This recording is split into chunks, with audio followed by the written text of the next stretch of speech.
नमस्कार विद्यार्थी मित्रांनो, मी पुरुषोत्तम रेणुशे सर, शौर्य करिअर अकॅडमी पुणे। आपण राष्ट्रीय पुरस्कार पाहिले होते।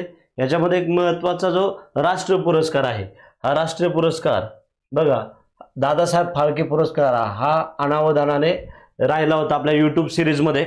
याच्यामध्ये थोडक्यात माहिती सांगितली होती। आज आपण याच्याविषयी विस्तृतपणे काय करू, माहिती पाहू। बघा, हा दादासाहेब फाळके पुरस्कार जो आहे, हा भारत सरकारतर्फे दरवर्षी भारतीय सिनेमांमध्ये असामान्य कामगिरी करणारे जे कलावंत आहेत, असामान्य कामगिरी करणारे कलावंत व तंत्रज्ञांना हा दादासाहेब फाळके पुरस्कार दिला जातो। हा देशाच्या चित्रपटसृष्टीमधील सर्वोच्च पुरस्कार आहे आणि हा राष्ट्रपतींच्या हस्ते यावर्षी देण्यात आला।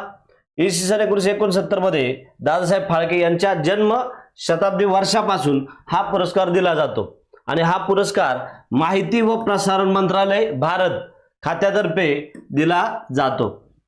दरवर्षी भरवल्या जाणाऱ्या राष्ट्रीय चित्रपट पुरस्कार सोहळ्यादरम्यान या पुरस्काराचं वितरण होत असतं।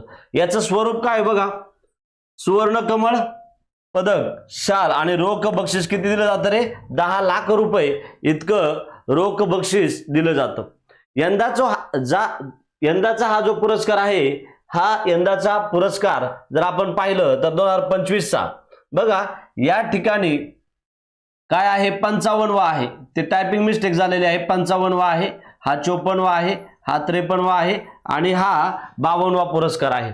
या वर्षीचा 55वा जो पुरस्कार आहे, हा 55वा पुरस्कार मोहनलाल यांना देण्यात आलेला आहे।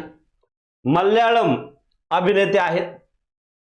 2024 चा जो पुरस्कार दिला गेला, हा कितवा होता रे, 54वा होता।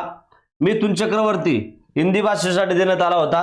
2023 चा 53वा होता। रेखा यांना हिंदी चित्रपट सृष्टीसाठी हा पुरस्कार देण्यात आला आणि 2022 चा 22वा होता। आशा पारेख यांना देण्यात आला होता।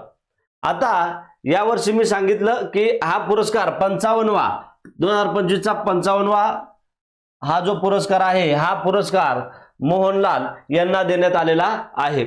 मग या पुरस्काराचे पहिली प्राप्तकर्त्या कोण आहेत, अभिनेत्री देविका राणी रोरिक यांना 17व्या राष्ट्रीय चित्रपट पुरस्कारांमध्ये या पुरस्काराने कोणता, दादासाहेब फाळके अवॉर्ड, दादासाहेब फाळके पुरस्कार जो सर्वोच्च मानला जातो भारतीय चित्रपट सृष्टीतला, हा अभिनेत्री देविका राणी यांना पहिल्यांदा देण्यात आला होता आणि 2025 चा 55वा पुरस्कार मोहनलाल यांना काय करण्यात आलेला आहे, देण्यात आलेला आहे। हा महत्त्वाचा पुरस्कार अनावधानाने राहिलेला होता, तो आपण आता घेतलेला आहे। थँक्यू।